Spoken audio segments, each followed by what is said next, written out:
La Inquisición española fue un tribunal de la fe, un tribunal que lo que buscaba es perseguir con ánimo depuratorio de aquella sociedad, perseguir aquellos casos de malos cristianos, concretamente en sus inicios de aquellos que todavía eran judaizantes, de aquellos que habían hecho el tránsito de la religión judía a la religión cristiana de una manera aparente, pero que de una manera, digamos, discreta o clandestina seguían observando los preceptos de su antigua fe. En ese sentido, el Tribunal de Inquisición lo que busca es eso, una homogeneización religiosa de la sociedad política del momento.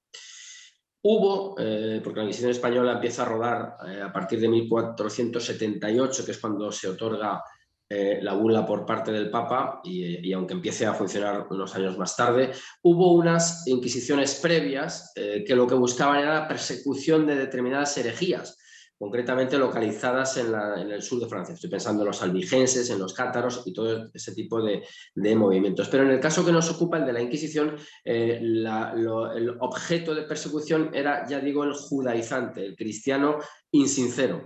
Y en ese sentido lo que se abrían era una serie de juicios abiertos cuando había indicios racionales de que podía existir esa práctica, que lo que trataban es de indagar acerca de la gravedad de esas conductas desviadas. Tenemos que pensar que estamos ante una serie de sociedades en las cuales la idea de tolerancia religiosa dista mucho de la que hoy se tiene, y en las cuales la pertenencia a cada una de las religiones era, digamos, la máxima aspiración de quienes la profesaban, hasta el punto de no concebir otras realidades. Eso es algo que puede parecernos hoy pues quizá inadmisible, pero este es el contexto en el cual cristaliza la Inquisición española. Y cuando digo contexto, quiero subrayar mucho esta palabra porque no podemos abordar realidades de aquella época con el prisma ideológico de la actualidad, abstrayéndonos pues, de las condiciones en las cuales se pone en marcha un tribunal como el de la Inquisición.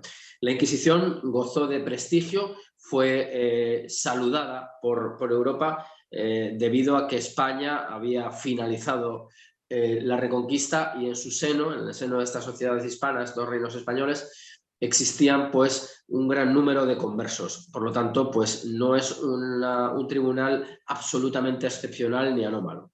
Eso yo creo que es lo fundamental que hay que decir en relación al Santo Oficio. Un Santo Oficio que echa a rodar, como digo, en esa fecha, y que sistematiza, debido a los excesos que se han cometido en los primeros años de prácticas inquisitoriales, el inquisidor general Fray Tomás de Torquemada, perteneciente a la Orden Dominica, que es la encargada de estas labores depuratorias. Lo que hace Torquemada es elaborar, no él solo, sino con un equipo de hombres doctos, pues hay que decir que la Inquisición la formaba gente distinguida del momento, gente formada, gente con conocimientos teológicos y jurídicos, y lo que hace Torquemada es elaborar unas instrucciones para precisamente añadir garantismo, añadir garantías a estos procesos, porque yo creo que hay que subrayar también esta otra palabra, la de garantía. El garantismo de este tribunal es superior a el de los tribunales civiles. No hay más que cotejar cómo está regulado, por ejemplo, la institución de la tortura, una institución que, por cierto, no ha desaparecido, no podemos ser ingenuos, y cómo, al menos en el caso de la Inquisición, se establecían unos límites y se evitaban arbitrariedades, aparte de contar siempre el reo con un médico. La Inquisición, además, abundando en esta idea del garantismo,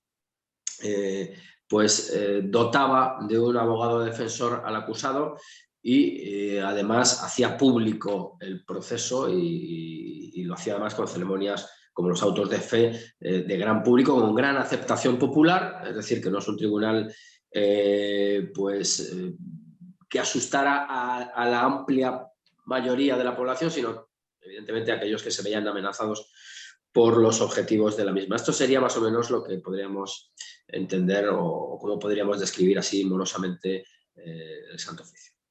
La pregunta que siempre se hace en torno a la Inquisición es ¿hasta qué niveles es condenable, hasta qué niveles fue un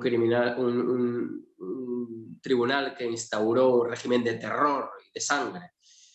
¿Y qué balance se puede hacer de su actuación? Bueno, pues evidentemente no es cuestión de celebrar ninguna muerte, eso está claro, pero si nos movemos en términos histórico-políticos, es decir, si analizamos las repercusiones que tuvo su desenvolvimiento, su proceder, a lo largo de esos 3 siglos nos encontramos con unas cifras, aunque sean discutidas, pero se pueden aceptar las 3.000 víctimas ejecutadas, pues que es una cifra que palidece ante una serie de víctimas enormemente superior que se dio ligada a las guerras de religión. ¿Qué estoy queriendo decir con esto? Pues que en España no existieron tales guerras. Hubo, eso sí, expulsiones de una serie de colectivos muy lastimeras, por supuesto, y muy dolorosas para los que la sufrieron, pero lo que no existieron fueron episodios similares, por ejemplo, para decir un caso muy conocido, como el de la matanza de la noche de San Bartolomé, en el siglo XVI, ocurrida en Francia entre cristianos y protestantes. ¿Qué decir de lo ocurrido en el norte de una Europa muy atomizada, en la cual diversos príncipes se acogían por motivos alejados a la fe, a cierto credo, y entablaban persecuciones, en algunos casos con la única búsqueda de la incautación de bienes, algo que hacía, por cierto, la Inquisición, pero que devolvía a sus acusados en el caso de salir absueltos. Bueno, el balance yo creo que es positivo, yo sé que esto es una afirmación polémica, porque los miles y miles de personas que murieron a causa de las guerras de religión en Europa, eso es algo que en España no se dio. A ello añadiría yo otro factor, que es el asunto de las brujas. Es algo capital. Además, acabamos de ver cómo se ha premiado en España una película titulada Aquelarre, con una visión verdaderamente, a mi juicio, disparatada de aquel fenómeno y de todo lo que la envolvía, ¿no? Perdón. En España no hubo esa caza de brujas que se dio en Europa. Y esta era una circunscripción, si se quiere, de la propia Inquisición. ¿Qué ocurre? Que la Inquisición no daba pábulo a una serie de creencias como mujeres copulando con el macho cabrío ni mujeres que vuelan en escobas. Evidentemente esto da cuenta del nivel de racionalismo que llevaba incorporada la institución de la Inquisición. O sea, que en ese sentido yo creo que el balance es más beneficioso que lo ocurrido en otros reinos cristianos europeos, en los cuales la fragmentación en función de la religión que profesaban los ciudadanos pues llevó a grandes derramamientos de sangre. En España, ya digo, las cifras están en ese entorno.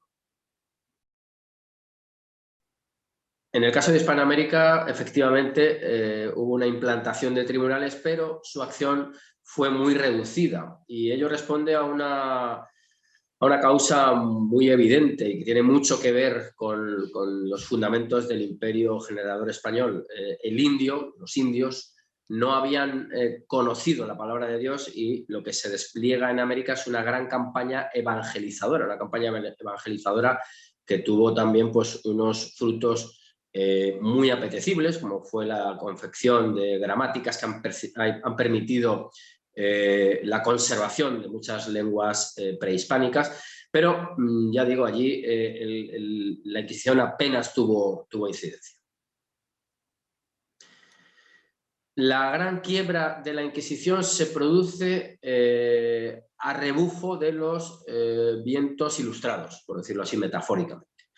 Este movimiento, que tenía, por supuesto, un componente anticlerical evidente y un maniqueísmo que ya consta en su propio nombre, ilustración, luz frente a tinieblas, proyectó o quiso ver en la Inquisición un tribunal puramente oscurantista, cuando ya hemos demostrado en alguna de nuestras respuestas anteriores la carga racionalista que tenía inserto en sus propios planteamientos, el rechazo de la superstición, por ejemplo, ¿no?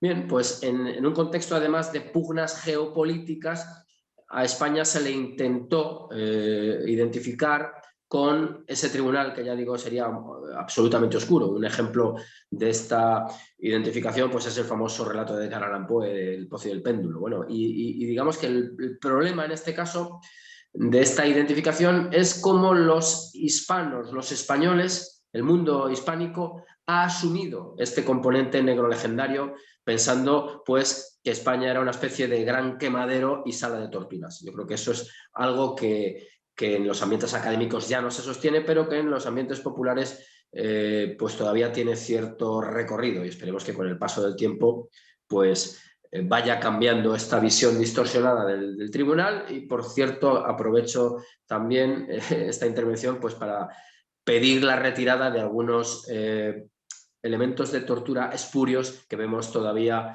en algunos museos de la Inquisición puestos ahí para hacer las delicias de los negrolegendarios.